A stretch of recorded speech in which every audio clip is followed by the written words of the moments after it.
Hey everyone, welcome back. We are taking on a much smaller project today, but equally important. This curtain rod has been ripped out of the wall.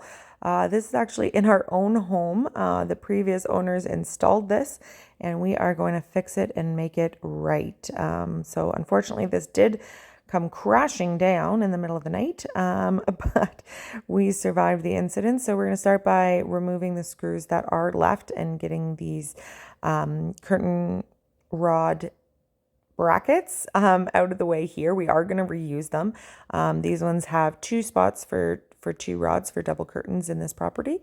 And then you can see here that they have these inserts in the drywall. So you know that these were not put into the studs in the wood behind it. And you can see how easy it is to pull these out, which goes to show how ineffective they actually were, especially these middle ones where the top ones were already ripped out. Here, this is going to be a much quicker process to get these out and make it right. So we are using a stud finder and we are going to try to put things into studs. Yes, there's products on the market to be able to install things into drywall, but as much as possible, you want to be using the studs. And look at this one right here. It was literally maybe 2 inches away from the holes that they used. And yes, the rod is extendable and could have been extended this far. So why they chose to put them where they did, I have absolutely no idea. But we're going to fairly quickly and easily fix this up by getting these screwed right into studs.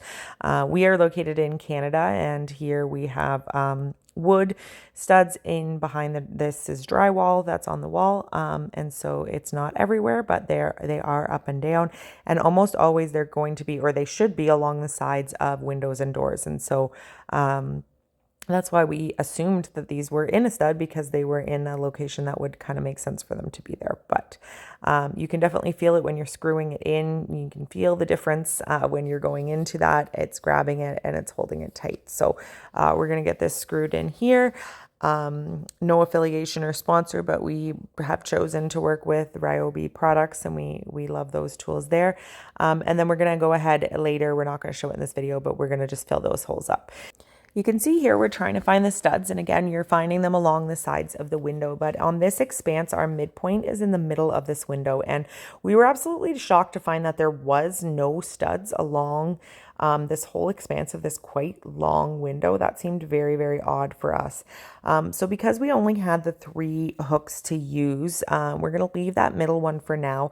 We're going to make sure that we get this left side into a stud as well to secure that up. And then we'll show you how to actually, if you're forced to, like we are here, install into drywall. We'll show you a better way to do that than what was done before. So again, you can see here maybe an inch and a half between where they were and where the stud is.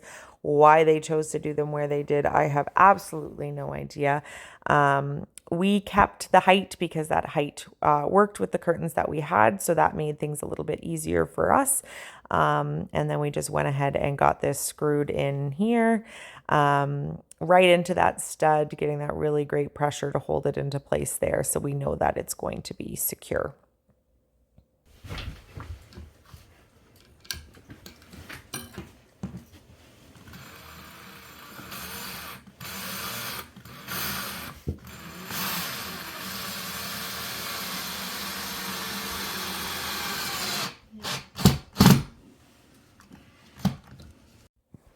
All right, and that is nice and secure there, so we are good to go.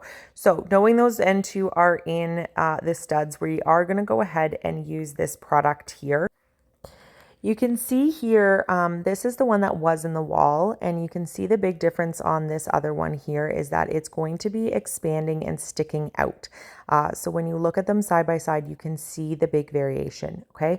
Lots of these products are going to make different promises about how much weight they can hold, this, that, or the other thing, but you really need a product that's going to expand on the back side of the drywall as you screw into it, for it to have any chance of holding onto it. The ones that just expand out like that, over time, they are going to come loose, as you saw that they did here.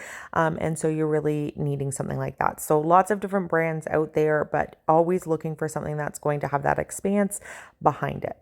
Screwing into these, it's going to feel a lot less secure than going into studs, but the key is that end point there. That final screw, when you think you're all the way in, is going to pull back that connector at the back and make sure that it is in tight. And here is our final product. Everything back up and into place, everything nice and secure. Please make sure to hit that subscribe button, smash the like button, and we'll see you in the next video.